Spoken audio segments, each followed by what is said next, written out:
Oi, eu sou o Renan Oliveira e retomando a nossa série de vídeos especiais para o mês do Orgulho LGBT, hoje eu tô aqui com o nosso colunista Felipe, que é o nosso colunista de saúde, e a gente vai tratar um pouquinho sobre saúde LGBT.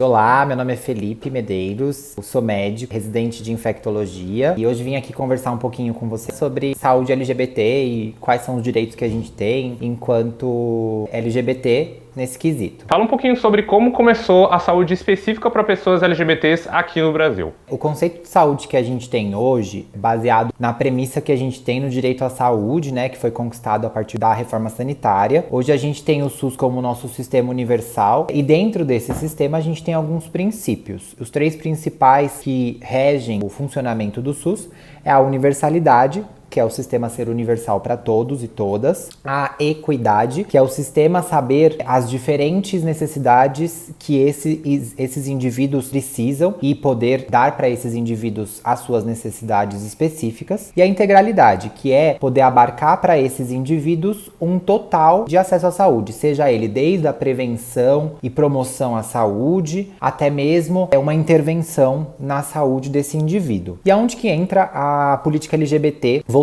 à saúde? Ainda na ditadura militar, ainda quando a gente ainda não tinha um sistema único de saúde, grupos de movimentos LGBTs que começaram a sair para lutar por esses direitos. Lá em 1978, já no final, quando a gente estava caminhando para a democracia, a gente teve um primeiro grupo, assim, na verdade, um dos primeiros grupos, que é o Grupo Somos, que debatia as questões do movimento LGBT e junto também trazia as questões da saúde. Esse grupo foi importante porque trouxe voz às pessoas LGBTs e logo em seguida a gente ia ter uma grande epidemia que ia bater na gente muito forte, né? Que é a epidemia do HIV, que colocava naquela época as pessoas LGBTs como muito mais vulneráveis a terem a infecção e adoecerem e acabarem morrendo pelo HIV. Já não usa mais o termo grupo de risco, mas sim uma vulnerabilidade por conta das questões sociais que a sociedade coloca para as pessoas LGBTs. Entrando agora um pouquinho na década de 80, que você estava falando já desse surto de HIV, eu queria que você me falasse com dados da saúde, obviamente, de por que esse vírus surgiu como uma doença gay, né? Que ela era tida muito, na década de 80 principalmente, como uma doença que heterossexuais não pegavam, que era uma doença só de gays. Você pode falar um pouquinho de como isso desenvolveu na saúde? Eu acho importante porque a história do movimento LGBT na saúde vai muito de encontro com a história do HIV/AIDS, por conta de que, basicamente, a parte gay, né, os homens que fazem sexo com outros homens, que acabaram sendo os mais afetados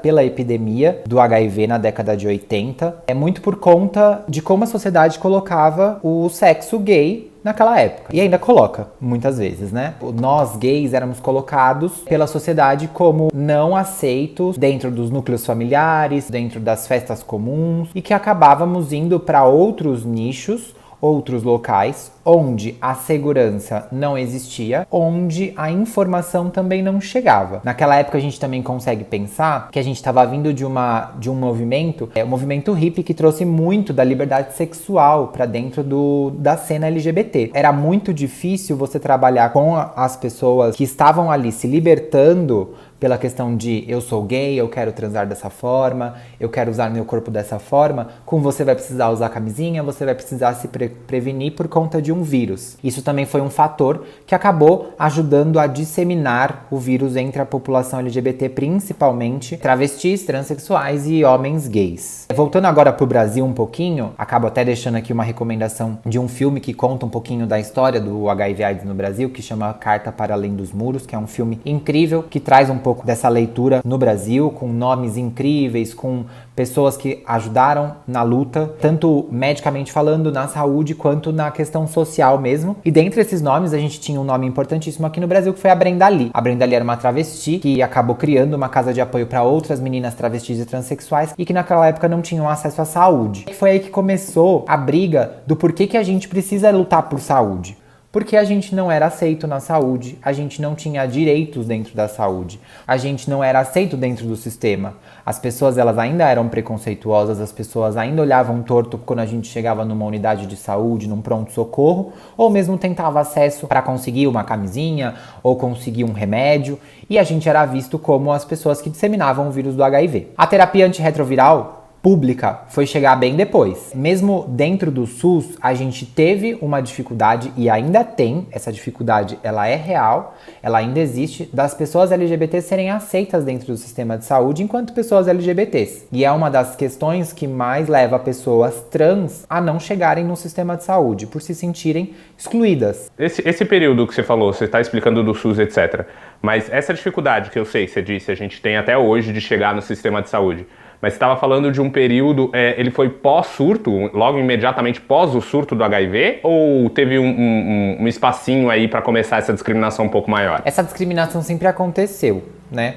Essa discriminação, na verdade, ela vem diminuindo com o tempo, com projetos de leis e com sanções e com projetos, mas isso não foi só por conta do HIV/AIDS. O HIV foi chamado de câncer gay por muito tempo, né? Por conta de que foi visto primeiramente em homens que faziam sexo com homens e começaram a surgir aquelas lesões que não davam em pessoas que tinham outros tipos de doença, que é o chamado sarcoma de Kaposi, e começaram a ver essas pessoas muito mais frequentes do que outras pessoas. E aí depois a gente começou a ver a epidemia passando para pessoas que precisavam de sangue frequentemente, que eram os hemofílicos, porque naquela época a gente não tinha testagem do sangue, então aquilo começou a se disseminar muito rápido, e aí quando as coisas começaram a afetar pessoas que não eram LGBTs, a população começou a ver que o HIV não era uma doença só de gays. Mas fomos por muito tempo culpados por isso. E ainda somos por muitas pessoas, até pelo nosso presidente atual, e de uma forma que não justifica o preconceito dado e levado pela gente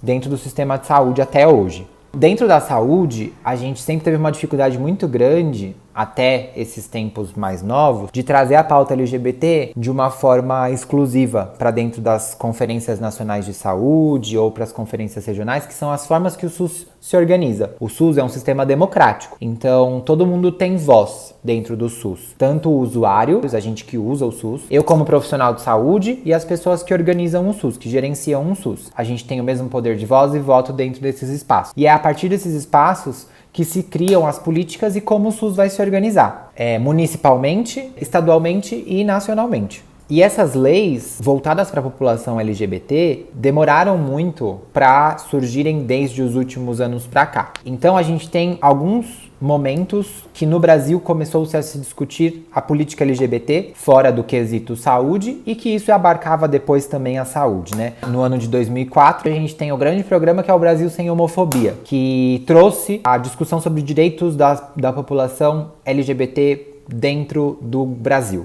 Isso em 2004, durante o governo Lula, e que logo depois foi trazido em 2008 para um programa que a gente chama de Programa Mais Saúde, que trazia pautas exclusivas para a saúde LGBT. Qual é a necessidade de uma mulher lésbica dentro da saúde? De uma mulher trans dentro do sistema de saúde? De um homem trans? Então, como é que a gente vai receber dentro da unidade de saúde um homem trans para fazer um Papa Nicolau? Vai ser chamado pelo nome social e ele vai levantar no meio de todos os outros usuários para uma consulta de saúde dita saúde da mulher. Ele não é uma mulher, ele é um homem que precisa fazer um Papa Nicolau de prevenção do câncer de colo, mas ele continua sendo um homem, entendeu? Então como que a gente vai colocar que esse espaço também pertence a ele? É importante frisar que na verdade nunca foi de cima para baixo. Ninguém lá de cima veio pensar na gente e a gente ficou feliz por isso.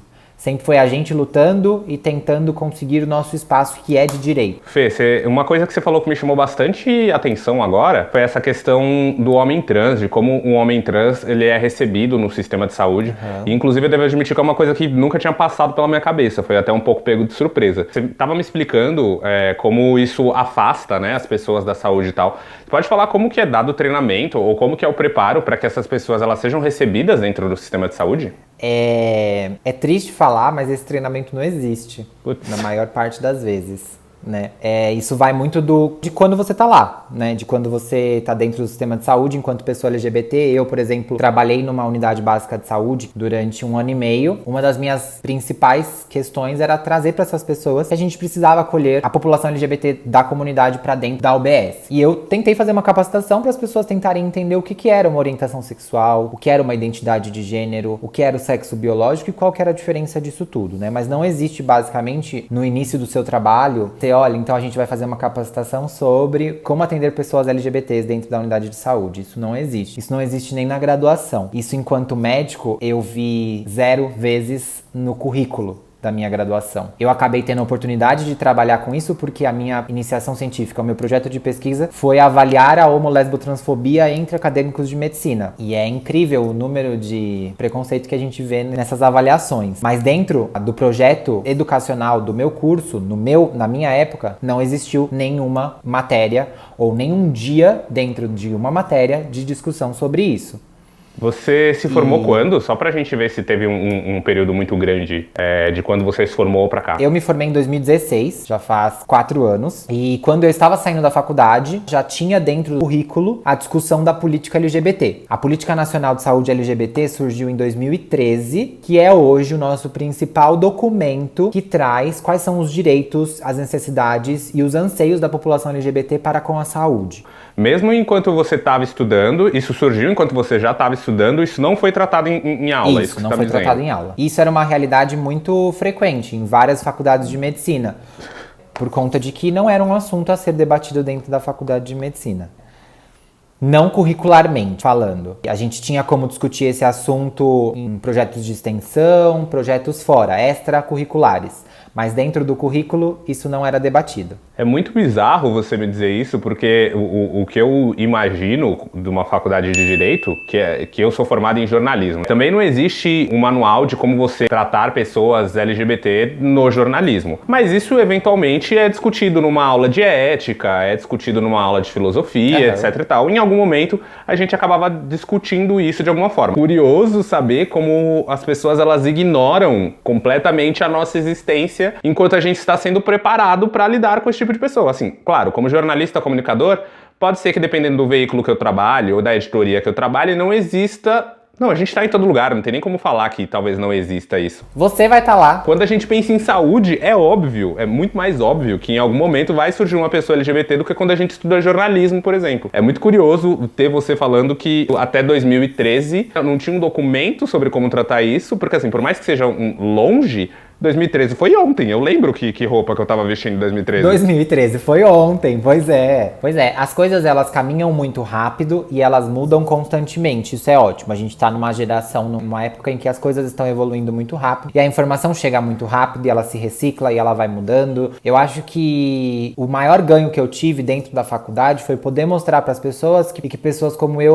se tornariam médicos. E que eu levaria a minha pauta LGBT aonde quer que eu fosse. Trazendo de novo aquela história do homem trans, muitas vezes o homem trans ele não vai chegar até o médico, porque ele barra na recepcionista. A recepcionista não vai conseguir olhar o RG dele com um nome diferente do que ela tá vendo. E isso afasta essa pessoa. E não tendo acesso à saúde, você fica muito mais vulnerável e você fica muito mais exposto a doenças, não só infecções sexualmente transmissíveis, mas doenças negligenciadas, por exemplo, tuberculose. Então, são muitas nuances que precisam ser levadas em conta dentro da população LGBT, porque a gente tem uma população LGBT muito diversa. Entendi. É interessante a gente saber tudo isso que a gente teve de saúde para chegar até aqui. E isso me leva à pergunta o que a gente tem aqui, nós LGBTs, o que a gente tem de direito garantido dentro da saúde? A gente tem direito a ser chamado pelo nosso nome social. Mulheres trans e homens trans têm direito de ser chamados pelo seu nome social, mesmo que isso não seja corroborado pelo registro ainda oficial. Aqui no estado de São Paulo, a vacina para hepatite A, visto que a gente teve um surto em 2017 de hepatite A por conta de transmissão fecal oral e de sexo anal. A gente tem direito à PEP, à PrEP, a gente tem direito à consulta de saúde.